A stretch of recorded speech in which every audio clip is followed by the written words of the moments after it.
अस्सलामुअलैकुम। उम्मीद करती हूँ आप सब खैरियत से होंगे। अच्छा जी, आज का मेरा टॉपिक है Arrhenius theory of acid and base.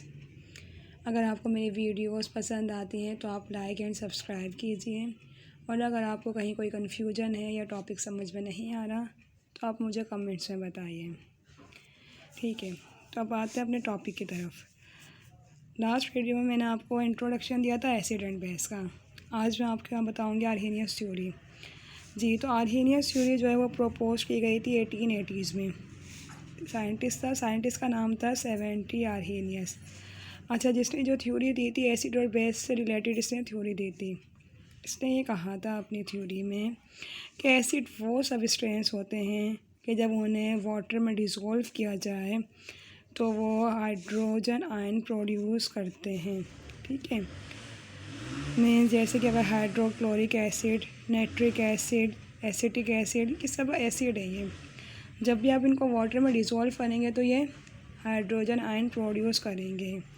जबकि बेस वो सबस्टेंस होते हैं कि जब भी आप उनको वाटर में डिसॉल्व करेंगे तो वो OH आयन प्रोड्यूस करेंगे, मीन्स हाइड्रोक्साइड आयन प्रोड्यूस करेंगे। ये बात मैंने आपको पहले भी बताई थी अपनी पिछली वीडियो में कि जो एसिड होते हैं उनकी ज़्यादातर पहचान यही होती है, मोस्टली, सब नहीं, मोस्टली HCl, ठीक है, HNO3, और ज़्यादातर हाइड्रोक्साइड आयन्स जो होते हैं वो OH से शो किए जाते हैं, जैसे कि sodium hydroxide, potassium hydroxide, ammonium hydroxide, calcium hydroxide. ये सारे क्या हैं, हाइड्रोक्साइड। कब प्रोड्यूस हो रहे हैं, जब आप इन्हें वाटर में डिसॉल्व कर रहे हैं।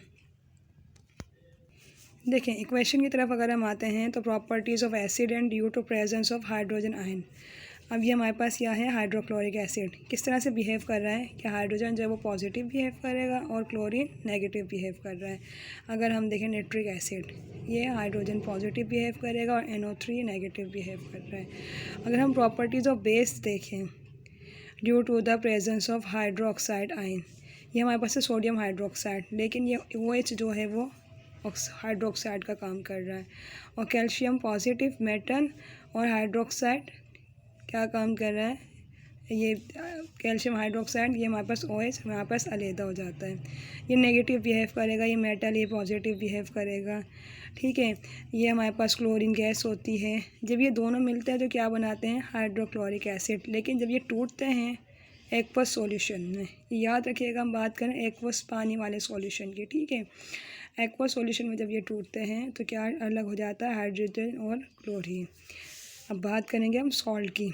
सॉल्ट कब बनता है, मैंने आपको बताया था, सॉल्ट या अलम्स दोनों सॉल्ट कहलाते हैं। कब बनता है, जब एसिड और बेस को हम कंबाइन करते हैं।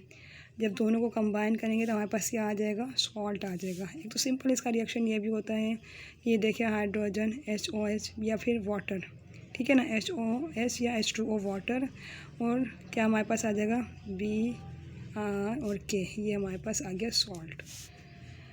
ठीक है, और ये हमारे पास क्या आ गए, दोनों वाटर। लेकिन क्या हुआ था, इसकी थ्योरी में लिमिटेशन थी कुछ। क्या लिमिटेशन थी इसकी, इसने कहा था जब ये हाइड्रोजन आयन सिंगल एग्जिस्ट नहीं करते, ज़ाहिर है जब हाइड्रोजन हमारे पास सिंगल होता है, ये हमारे पास सिंगल होता है, ये कभी भी सिंगल एग्जिस्ट नहीं करेगा, तो ये हमेशा क्या बना लेगा, हाइड्रोनियम आयन। जब भी वाटर के साथ ही मिलेगा तो क्या बना लेगा, ये हाइड्रोजन आयन। देखिए, hydrogen ion do not exist in water solution, they react with water to form hydronium ion. दूसरी इसकी लिमिटेशन ये थी कि इसने हमें बताया था बेसिसिटी ऑफ अमोनिया, इसने हमें नहीं एक्सप्लेन करी थी, और ना इसने हमें एसिडिटी ऑफ कार्बन डाइऑक्साइड बताई थी। और इसके अलावा ये सब जो इसने हमें थ्योरी दी थी वो इसने एक्वस सॉल्यूशन पे दी थी, मीन्स पानी वाले सॉल्यूशन पे। फिर इसकी थ्योरी को कंटिन्यू कर देखते हुए जो न्यू थ्योरी आई थी वो थी ब्रोंस्टेड-लॉवरी थ्योरी, जो कि हम अपने नेक्स्ट टॉपिक में डिस्कस करेंगे। तब तक के लिए अल्लाह हाफिज़।